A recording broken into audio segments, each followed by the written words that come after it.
நல்லது பண்றதுக்கு அரசியலுக்கு வாங்கடா. உறவுகளால் நான், உறவுகளுக்காக நான், உங்கள் சிபி நவீன். இது times of Republic News in political desk. உறவுகள் அனைவருக்கும் வணக்கம்.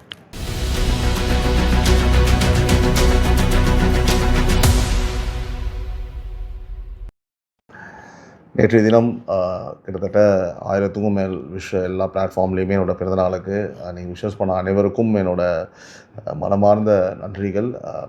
அதாவது இந்த ஒரு மோட்டிவேஷன் வந்து எவ்வளோ கோடி கொடுத்தாலும் கிடைக்காது. அதை வந்து பார்த்திங்கன்னா இன்னும் அடுத்த லெவலுக்கு போகிறதுக்கு என்னை புஷ் பண்ணோம். உங்கள் நேரத்தை ஒதுக்கி அந்த கமெண்ட்டில் போயிட்டு எனக்கு வாழ் சொன்ன அனைவருக்கும் மீண்டும் எனது சிரம் தாழ்ந்த நன்றிகள். நன்றிகள். உறவுகளே, அதே மாதிரி உறவுகளின் குரல் அப்படின்ற நிகழ்ச்சிக்காக நம்ம பேசியிருந்தோம். வாட்ஸ்அப் நம்பர் ஒன்று கொடுத்துருந்தோம். திரும்பவும் நான் இந்த வாட்ஸ்அப் நம்பரை போட சொல்கிறேன். இந்த வரும் திங்கட்கிழமை வந்து ஃபஸ்ட் எபிசோட், உறவுகளின் குரலோட ஃபஸ்ட் எபிசோட். 25க்கும் மேற்பட்ட வாய்ஸ் நோட் வந்து அன்றைக்கி மட்டும் வந்திருந்தது. ரெஸ்பான்ஸ் அவ்வளோ பேர் உணர்வுபூர்வமாக நிறைய விஷயத்தை அமைச்சிருக்கீங்க. எல்லாத்தையும் ஒவ்வொன்றா கேட்டுட்ருக்கேன். ரொம்ப மகிழ்ச்சியாக இருக்குது. எல்லா பிரச்சனைகளும் வெளியில் கொண்டு வரப்படும். சில பேருக்குலாம் தரவுகள் நான் கேட்டிருக்கேன். ஸோ எனக்கு எல்லாம் அனுப்புகிறேன்னு சொல்லியிருக்காங்க. கண்டிப்பாக இந்த சமூகத்தில் ஏதோ சின்ன லெவலில் ஒரு விஷயத்தை பண்ணுறோன்ற ஒரு மகிழ்ச்சி இப்போவே எனக்கு இருக்குது. யாரும் மிஸ் பண்ணுறாதீங்க. மண்டே மார்னிங் 6 AM போஸ்ட் பண்ணலான்னு பிளான் பண்ணுறோம். மார்னிங் 6 AM போஸ்ட் ஆகலை அப்படின்னா மதியானம் 12 மணிக்கு வீடியோ வந்துடும். மறக்காமல் எல்லாம் சப்ஸ்கிரைப் பண்ணிவிடுங்க. நோட்டிஃபிகேஷன் பெல் ஐக்கான் ப்ரெஸ் பண்ணிவிடுங்க. பார்க்குறவங்க அனைவருக்கும் அதுதான் நீங்கள் எனக்கு கொடுக்கும் ஆதரவு. இன்றைய பொலிட்டிக்கல் டெஸ்கோட எபிசோட் நம்ம பேசக்கூடிய ஒரே ஒரு விஷயம் தான் நம்ம பேச போகிறோம். பேசி ஆக வேண்டிய கட்டாயத்தில் இருக்கும். திரு விஜய் அவர்கள் வந்து கடைசியில் வந்து, அதாவது 2026 எலெக்ஷன் முடிஞ்சு, இன்றைக்கி ஏப்ரல் இல்லையா, மார்ச் முடிஞ்சு ஏப்ரல் வரப்போகுது. மே 4ஆம் தேதிக்கு அப்புறம் ஒரு நாள் வந்து எங்கள் தலைவர் சிஎம்மாக உள்ளே போக வேண்டியது. முன்கூட்டியே வந்து ஒத்திகை பார்த்துட்டு வந்திருக்காருன்னு சொல்லிட்டு பல பேர் சொல்லி கமெண்ட்ஸ் போட்டுட்ருக்காங்க.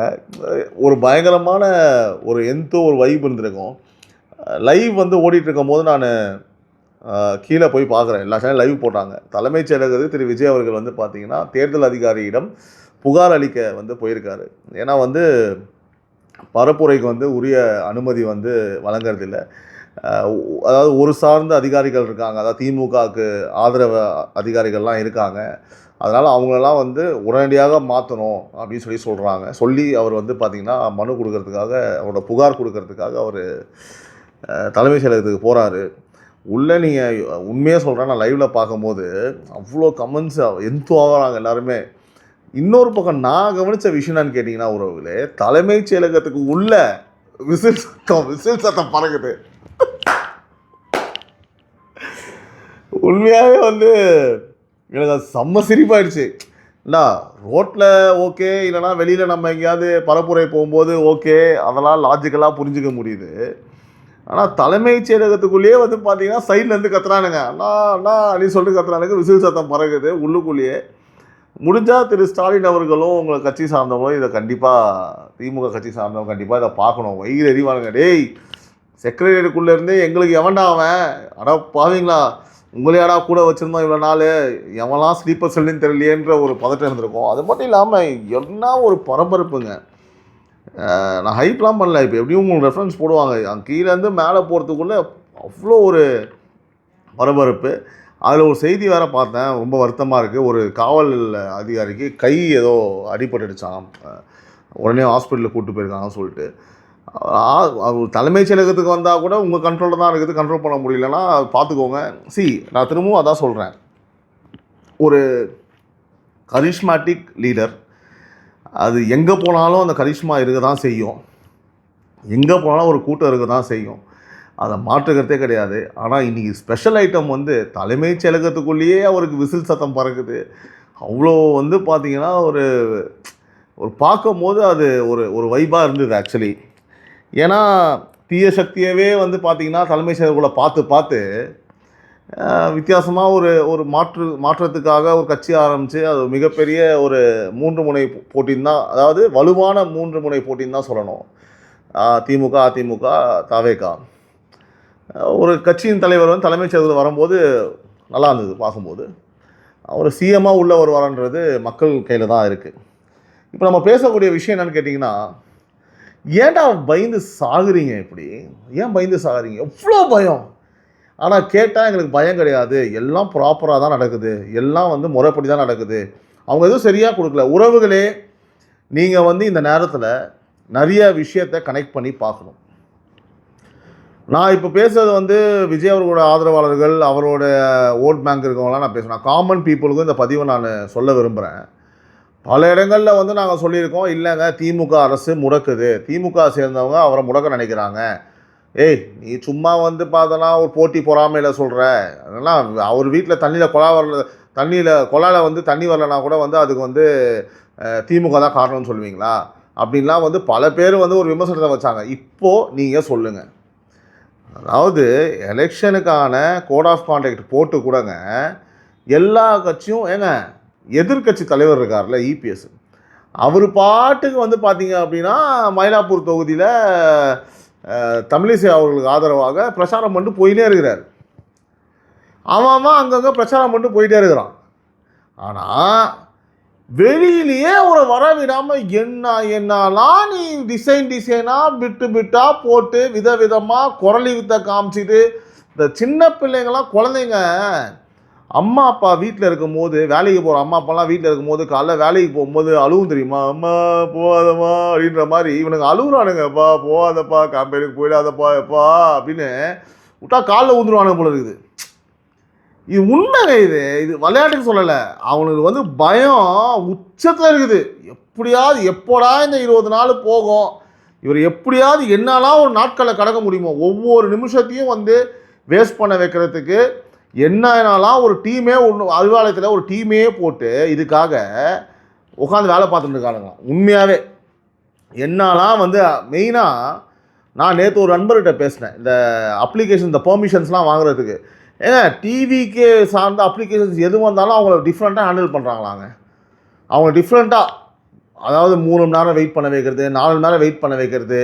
போலீஸு இதுக்கு வந்து பார்த்தீங்கன்னா சில போலீஸ், எல்லாரையுமே சொல்லலை, சில போலீஸும் வந்து பார்த்தீங்கன்னா அது என்னன்னு தெரியல, ஏதாவது பயங்கரமாக அவ்வளோ விசுவாசியாக இருக்கிறாங்கன்னா அப்போ அவ்வளோ சம்பாதிச்சிருப்பாங்களா என்னன்னு தெரில, நம்மளுக்கு தெரில. ஏன்னா பார்க்கறதுக்கு அப்படி தானே இருக்குது. சொல்கிறாங்க, கமெண்ட்ஸில் சொல்கிறாங்க, மக்கள் பப்ளிக்காக பேசும்போது, என்னங்க அதான் கோட் ஆஃப் கான்டக்டே வந்துருச்சு, ஆட்சி மாறப்போகுது, என்னங்க இப்படி விசுவாசமாக இருக்கிறாங்க. போலீஸ் அந்த துறைக்கு வந்து சேர்த்து தாங்க துரோகம் பண்ணிடுச்சு திமுக. அவங்களுக்கு கொடுத்த ஒதுக்கப்பட்ட நிதியில் வந்து பார்த்தீங்கன்னா அதுலேயும் வந்து பாதி நிதியை செலவு பண்ணாமல் ஆட்டையை போட்டாங்கன்ற மாதிரிலாம் ஒரு செய்தி வந்து வந்திருந்தது. அவங்களுக்கு ஒதுக்கப்பட்ட நிதியில் வந்து முழுமையாக செலவு பண்ணல, அதுலேயும் வந்து இவ்வளோ இது இந்த விஷயம் பண்ணலாம், அந்த விஷயம். போலீஸே பயங்கர அதிருப்தியில் இருக்காங்கன்னு சொல்லிட்டு ஒரு கும்பல் இருந்தாலும் கூட இந்த திமுகவின் விசுவாச கும்பல் ஒன்று இருக்குது தெரியுமா, அது தவறுங்க. இந்த ஏதோ ஒரு படத்தை சொல்லுவாங்க, நான் எல்லா அதிகாரிகளும் சொல்லலைங்க, திமுகவிற்கு துணை போகும் அதிகாரிகள் யாரு குத்துதோ அது உங்கள் பிரச்சனை, நீங்கள் மாறிக்கோங்க, சரிங்களா? அதாவது ஒரு நாளாவது போட்ட யூனிஃபார்முக்கு நியாயமாக வேலை செய்ப்பா அப்படின்னு சொல்லுவாங்க நிறைய இடத்துல. இந்த படத்தெல்லாம் நம்ம பார்த்துருப்போம். அந்த மாதிரி தயவு செஞ்சு நீங்கள் தமிழ்நாட்டு மக்களோட வாழ்க்கையில் விளாண்டு இருக்கிறீங்க. நான் என்ன சொல்கிறேன், தாவேகா வருதோ அதிமுக வருதோ, தயவு செஞ்சு வந்து பார்த்தீங்கன்னா எல்லோரையும் கொஞ்சம் ஃப்ரீயாக விடுங்க. ஆட்சி மாற்றம் வரணும். உங்கள் ஒரே ஒரு குடும்பம் வாழணுன்றதுக்காக இந்த மாதிரிலாம் ஒருத்தரை முடக்கிறது வந்து சரி கிடையாது. அதே மாதிரி வந்து பார்த்திங்கன்னா எல்லார் வீட்லேயும் பெண் குழந்தைகள் இருக்குது, உங்கள் வீட்லேயும் இருக்கும் நான் நம்புகிறேன். பெண்கள் எவ்வளோ பாதிக்கப்பட்டிருக்காங்க இந்த ஆட்சினால், எவ்வளோ கொலை ரேப்பு பாலியல் வன்கொடுமைன்னு சொல்லிட்டு எவ்வளோ விஷயம் நடந்ததுன்னு உங்களுக்கு தெரியும். இது எல்லாத்தையுமே நம்ம மாற்றணும். ஒரு மாற்று சக்தியாக வராங்க, ஒரு புது ஒரு கூட்டணி அமைச்சிக்கிட்டு அதிமுக பலமாக வருது அப்படின்ற போது கொஞ்சம் நான் ஒரு நியாயமாக நடந்துக்கோங்க. நீங்கள் ஒன்றும் அப்படியே வந்து பார்த்தீங்கன்னா ஃப்ளெக்சிபிளாலாம் போக தேவையில்லை. புதுசாக வராங்க, அவங்களுக்கு கொஞ்சம் வழி விடுங்க. நான் இது மூலிமா, இந்த மீடியம் மூலிமா, இந்த பிளாட்ஃபார்ம் மூலிமா நான் உங்களுக்கு சொல்ல கடமைப்பட்டிருக்கேன் அதிகாரிகளே. அதுக்கப்புறம் வந்து மீண்டும் நான் சொல்வதை போல் பெரம்பூரில் அவர் வந்து பிரச்சாரம் பண்ணுறதா இருந்தது.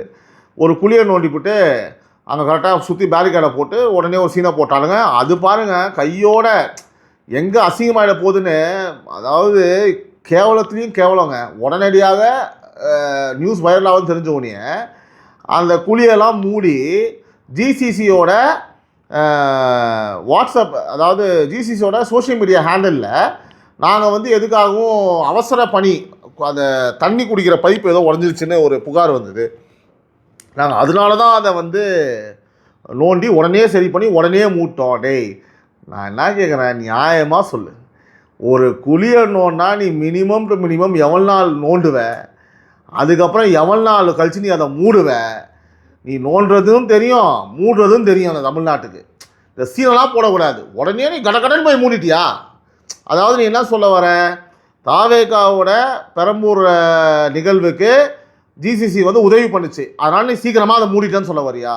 டேய், உன் குடும்பத்தில் இருக்கவங்க கூட நம்ப மாட்டான். சம்மந்தப்பட்ட ஆள் நீ உன் குடும்பத்துக்கு போய் இந்த மாதிரி தாவேக்காக நாங்கள் நோண்டினோம்ப்பா, அந்த அதிகாரிகள் யாரோ இந்த திமுக அரசு ஆதரவு தெரிவித்து உடனே மூட சொல்லிட்டாங்கம்மா, நான் மூட்டேன்ப்பா பாருப்பா அப்படின்னு சொன்னால் கூட தூ அப்படின்னு துப்பிடுவாங்க. ஏன்னா நீ எப்பேற்படாலும் எனக்கு தெரியும் டே, அவ்வளோ நல்லவன் நீலாம் கிடையாது அப்படின்னு சொல்லிடுவாங்க. அதனால் வந்து தயவு செஞ்சு ஒரு விஷயத்த அப்பட்டமாக அசிங்கமாக ஒரு அநாகரிகமான ஒரு எப்படின்னா ஒரு குட்டி பசங்க, இந்த 4ஆம் கிளாஸ் 5ஆம் கிளாஸ் பசங்க புதுசாக அரசியலுக்கு வந்தவங்க கூட கொஞ்சம் தைரியமாக இருக்கிறான்ப்பா. 75 வருட கட்சின்லாம் நீங்கள் வந்து சொல்லவே சொல்லாதீங்க. அந்த தகுதியெலாம் நீங்கள் எப்போவோ இழந்துட்டீங்க. அதாவது ஒவ்வொரு நாளும் நீங்கள் வந்து பண்ணக்கூடிய அந்த கதற ஒரு பயத்தை பார்த்து ஒன்று மட்டும் நடந்துகிட்ருக்கீங்க. என்ன தெரியுமா நடக்குது? ஓட் பேங்க்கில் வெளியில் வராமையே, தேர்தல் பரப்புரை பண்ணாமையே தாவேகாவுக்கு மாறிக்கிட்டே இருக்குது. நீ இவ்வளோ பயப்படுற அப்படின்னா உனக்கு தெரிஞ்சு போச்சு, நீங்களே தப்பு பண்ணுற.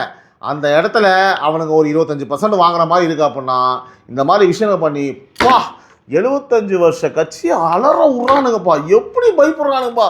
வரனா குளிய நோண்டிடுறானுங்க. தலைமைச் செயலகத்தில் போய் வந்து பார்த்தோன்னா கம்ப்ளைண்ட் கொடுக்க போனால் உள்ளே விசில் அடிக்கிறானுங்க. தலைமைச் செயலகத்துக்குள்ளேயே எல்லாத்துக்குமே செக் வைக்கிறானுங்க. போலீஸ்கார அனுமதியை வந்து பார்த்தோன்னா 6 மணி 5 மணி மேலே அங்கேயே உட்கார வச்சு ஆஃபீஸர் போனதுக்கப்புறம் அதை மறுத்துடுறாங்க.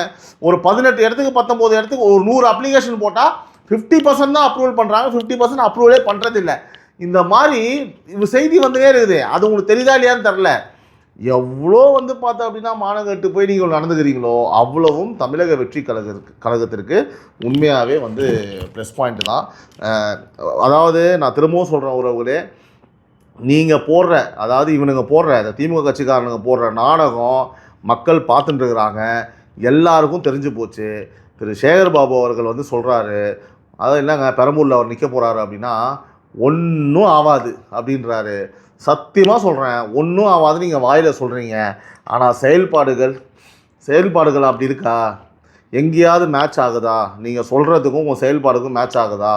அந்த மனுஷனை எங்கேயுமே எலெக்ஷனோட கோட் ஆஃப் கான்டாக்ட் போட்டும் எங்கேயுமே வெளியில் வர விடாமல் நீங்கள் உள்ளுக்குள்ளே பண்ணுற அரசியல் அதிகாரிகளை வச்சுக்கிட்டு ரொம்ப கேவலமாக அநாகரிகமாக இருக்குது.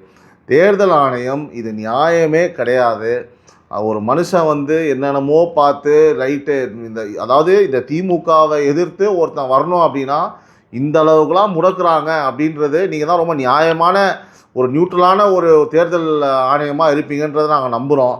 அதனால் இது கண்டிக்கத்தக்கதுங்க. இப்படி போட்டு ஒருத்தர் கார்னர் பண்ணக்கூடாது. கார்னர் பண்ணுறதுக்கு தேர்தல் ஆணையம் அலோவ் பண்ணக்கூடாது. எப்படி லெஷர்லியாக ஒரு எதிர்கட்சி தலைவர் வந்து அசால்ட்டாக அங்கங்கே பரப்புரை பண்ணிட்டு போயிட்டே இருக்காரு அப்படின்னா இப்போ வந்த கட்சி தானே, உங்களோட பெர்ஸ்பெக்டிவ்லேருந்து இப்போ வந்த கட்சி ஒன்றும் இல்லையா, அவங்க என்ன பண்ணுற போகிறாங்க, சாதாரண கட்சி தானே, விடுங்க, ஃப்ரீயாக விடுங்க. அசால்ட்டாக போய் அவங்க கேம்பெயினிங் பண்ணிட்டோம், ஏன் போட்டு அவரை போட்டு இந்த மாதிரி பண்ணணும்? ஆனால் ஒன்று சொல்கிறேன், இது எல்லாம் நீங்கள் அப்போ ஒழுங்காக இங்கே பாருங்கள், நீ வெளியில் விட்டு தான் ஆகணும். ஒருத்தனை போட்டு இன்னும் நீங்கள் அடக்க சரி ஓகே, ஒரு 2 மணி நேரம் கேம்பெயின் பண்ணலாமா? ஓகே, 2 மணி நேரத்தில் ஒரு இடத்துக்கு போகலாமா? 2 மணி நேரத்தில் 2 இடத்துக்கு போகலாம்டா. இன்றைக்கி 5 மணி நேரம் பிளானா? ரைட்டு, 8 மணி நேரமாக ஆக்கு. இன்றைக்கி 4 பேர் சந்திக்கிறோமா, 4000 பேர் நம்ம சந்திக்கிறோம் அப்படின்னா அந்த வீரியம் அதிகமாக தான் ஆகும். அந்த கட்சியோட நிர்வாகிகள் தொண்டர்கள்லாம் இன்னும் அவனை பார்க்கலாண்டான்னு சொல்லிட்டு அவங்களோட அதாவது அவங்களுடைய எண்ணத்தை உங்களுடைய கெட்ட எண்ணத்தினால அவங்க நல்ல எண்ணத்தை அழிக்க முடியாது. இந்த மக்கள் நல்லது பண்ணணும்னு நினச்சி வராங்க. நீங்கள் முடக்க வந்து பார்த்தீங்கன்னா அவங்களோட பலம் கூட்டிகிட்டே தான் போகுன்றது. என்ன பலம் சொல்கிறேன், மக்கள் இருக்காங்க இல்லையா, கொடுக்குற ஆதரவு, அந்த மக்களோட பலம் அவங்களுக்கு அதிகரிச்சுட்டே தான் போகுது. முட்டாள்தனமான வேலையை பண்ணுறீங்க. அதனால் இப்போ வந்து பார்த்தோன்னா நம்ம இன்னொரு ஸ்டாண்ட் எடுத்து இங்கே எப்பா நீ இந்த மாதிரிலாம் சொன்னால் உடனே வந்து எப்போ ஆமாப்பா நம்ம பைப்பூர் அனுச்சிக்க போகிறானுங்கப்பான்ற அளவுக்குலாம் உனக்கு சொரணை இருக்கா அப்படின்னா அவ்வளோ சொரணை உள்ள ஆட்களாம் நீங்கள் கிடையாது.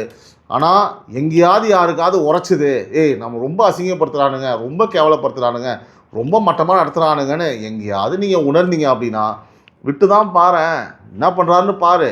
ஆனால் 20 நாள் 25 நாள் மட்டும் நீங்கள் கரெக்டாக எல்லா கட்சியும் கொடுக்குற மாதிரி ப்ராப்பராக நீங்கள் வந்து அவருக்கு பெர்மிஷனை கொடுத்தீங்க அப்படின்னா நடக்கக்கூடிய மாற்றத்தை மட்டும் பாருங்க. நான் ஏற்கனவே சொல்லிட்டு இருக்கிறேன், எல்லா கேம்பெயின் மாதிரி இந்த கேம்பெயின் இருக்காது, வேறு மாதிரி இருக்கும்.